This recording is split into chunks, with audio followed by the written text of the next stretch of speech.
Hey guys, Yips here, coming out from the video, and today I have a really great one for you guys about the Affliction Azurite trait, Inevitable Demise. I want to talk about why it's crazy overpowered, I want to talk about what situations it's good in, what situations it's bad in, what it does, and hopefully at this end of this video you'll have a really good understanding about how the trait functions and how you can abuse it as an Affliction Warlock. So what is Inevitable Demise? It is a Azurite trait that whenever you put your corruption on a target and it ticks, it periodically increases the damage of your drain life. So over time, as your corruption is ticking, you get a stacking buff that increases the damage of your next drain life. So if I was to put one corruption out, you'll see here, every time that one corruption ticks, I get stacks of this thing. See, I'm at 3 stacks, 4 stacks, and so on. And each stack that I get will increase the damage of my drain life. If I were to have 4 of these corruptions out, I would be getting 4 times as many stacks. That's just how the trait works. So you see here I'm ramping up quite a lot faster, and it does cap out. It caps out at 100, so once you hit 100 stacks, you're at the max. That's when your drain life is going to do the most damage, the most healing. It doesn't go any higher than that. But the thing is, when you do get to 100 stacks, your drain life is going to hit like an absolute cannon. The amount of burst this thing does is insane. I just have one piece of Inevitable Demise trait on my chest. It's at 325, so it's not even that high item level. And right now, we'll just wait for these corruptions to fade. I'm at 81 stacks, which isn't even max. I press drain life and you can see it's ticking for 5.4k a tick. Right? That's crazy amounts of burst damage. That's a lot considering you're an Affliction Warlock. Being able to stack this thing and just in a few short seconds do a crazy amount of burst is just unheard of for this type of a class. So that's what the trait does. That's how it functions. That's the mechanics of it. But why is it so overpowered? So it's overpowered for a few reasons. It's overpowered for the reason that it kind of makes up for a big weakness Affliction Warlocks has. It's overpowered because it scales indefinitely. I'm going to talk a little bit more about that later. It's overpowered because of the amount of healing it does, and just how much Affliction can abuse it with the talent Absolute Corruption. So let's cover each of those points. So it covers Affliction's weakness. So what is Affliction Lock's weakness? Well, our weakness is on-demand burst damage over a short period of time. That's a lot of words. Basically what it means is if a target spawns and it's only going to be living for 10 seconds, Affliction Locks are not very good at doing damage to that target. Using your Unstable Afflictions, you have to cast a bunch of them and then press Death Bolt, and that takes time, and then your Unstable Afflictions have to tick to deal damage, your Agony has to ramp up, your Corruption has to be ticking for a long time to do damage. Affliction doesn't have a tool to do instant burst DPS.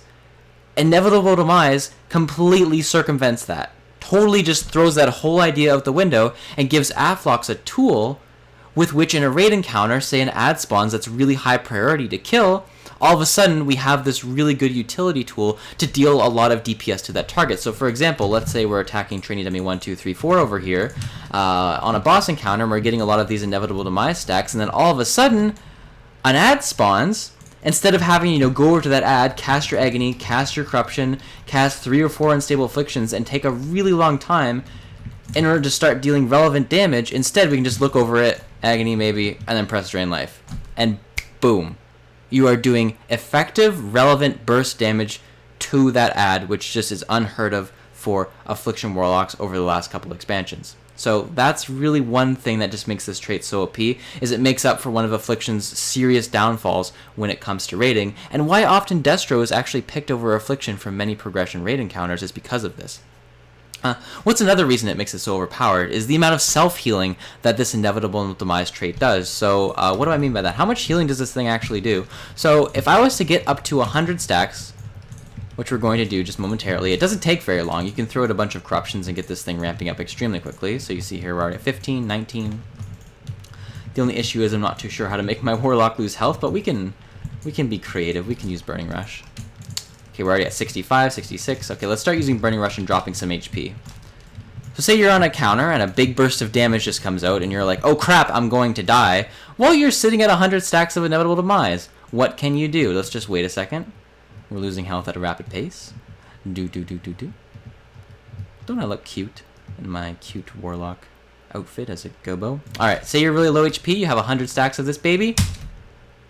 Yeah, you're not going to be at low HP for very long. it's a full heal. If you have 3 of these traits, just 1 tick will get you to full HP. It'll heal you through so many scary effects. Think about any sort of like mass AoE that's happening. One decent example is Wailing Host when you're downstairs. This was a Legion boss. It does pulsing AoE certain stages during the fight. You could just save your drain life for that moment, just press it, and you would just be fine for the whole thing. It's reminiscent of old Legion drain soul healing, although on a whole new level. However, that being said, you do have to prepare for it a little bit. You do need some of these stacks in order to make your drain life heal for a relative amount, but still, I don't think there's any heal in the game that is this crazy for a DPS class, so that's another reason why it's so strong. Another reason why this trait is so strong and so overpowered is because Inevitable Demise scales basically infinitely. It doesn't have diminishing returns. It doesn't, I mean, obviously past 100 targets it has diminishing returns, but up to 100 targets, this thing doesn't really have diminishing returns. So, you know, say you were to dot a large amount of monsters, every single monster that you dot, up to, you know, a high amount, probably not 100, but close to 100, you'll be getting these corruption stacks at just a crazy fast rate. So on a fight where there's a lot of mobs for you to dot, this trait is going to be absolutely bonkers, because the value of DPS that you gain for each target increases it linearly. So if you want to think about it, if you have 1 target and the damage that your Inevitable Demise does on a fight is 200, if you add a second target, that damage just automatically goes to 400. 3 targets goes to 600. 4 targets, 800, and so on. So you see here, I just cast Drain Life. Okay, as soon as my Drain Life is over, these stacks will fade. And you can see I'm instantly starting to ramp up very quickly again. Keep in mind I do have corruption on many targets. However, that being said, there are lots of raid encounters where many targets do exist, and you'll be able to stack this Inevitable Demise trait up quite quickly, quite often, in order to get a lot of damage out of your drain life. And this is just absolutely bonkers to have a trait that scales linearly with your DPS, okay? And I'm going to show you guys what that looks like with an Excel spreadsheet, and also explain it on a paint graph, because I feel like it's important to understand this particular topic quite well, because no other trait in the game works quite the same, at least for Affliction Warlocks. So let's just take a look here, and we're going to go right here. Okay, so I have an Excel spreadsheet here.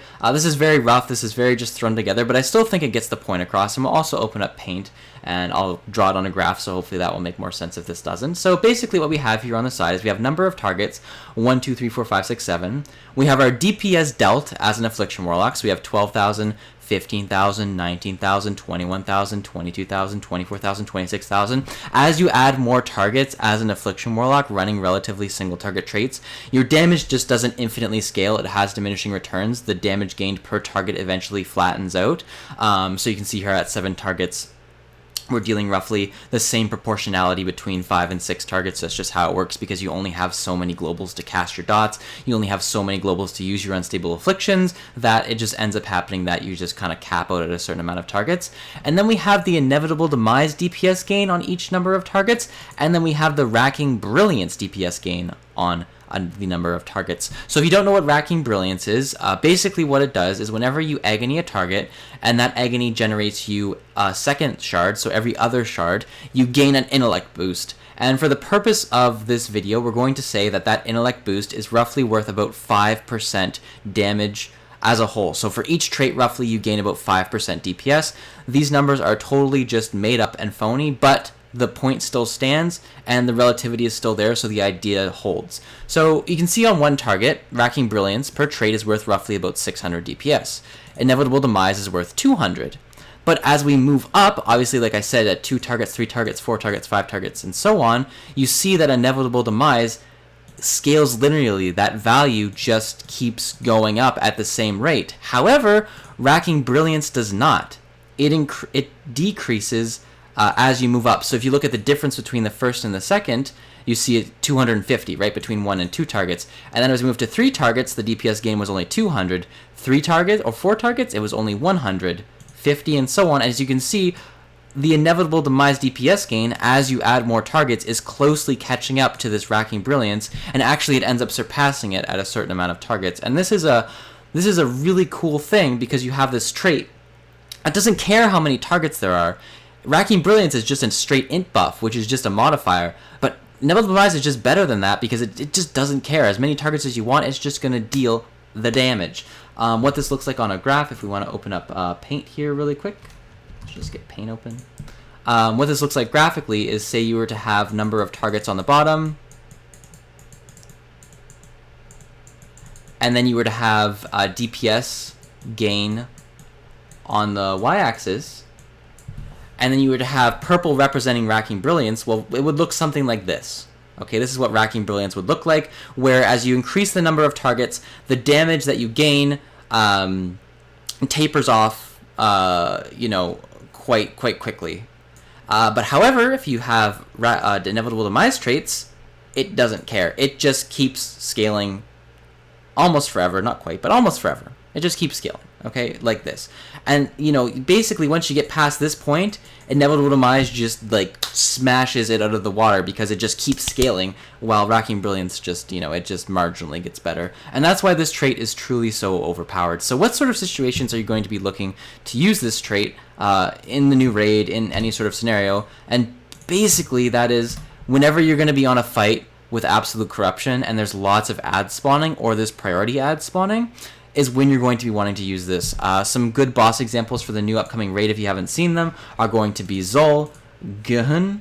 We're going to be seeing it used on Zekvaz, perhaps even Vectis, maybe Mithrax, and the other ones I can't really see it, but then again, you could always be surprised, because this thing is also very good if there's ever a short moment where a boss takes increased damage. You can save these stacks for that moment and use it. It's not like Thunder's Blast, it's not like an RNG proc, it's you get to control when the damage happens, which is insanely powerful. Hopefully this video gives you a good understanding how this trait works, why it's so crazy. Hopefully you guys liked it, hopefully it inspired you a little bit to give it a test, to kind of understand why this trait is so good, and thanks for watching and have a good one.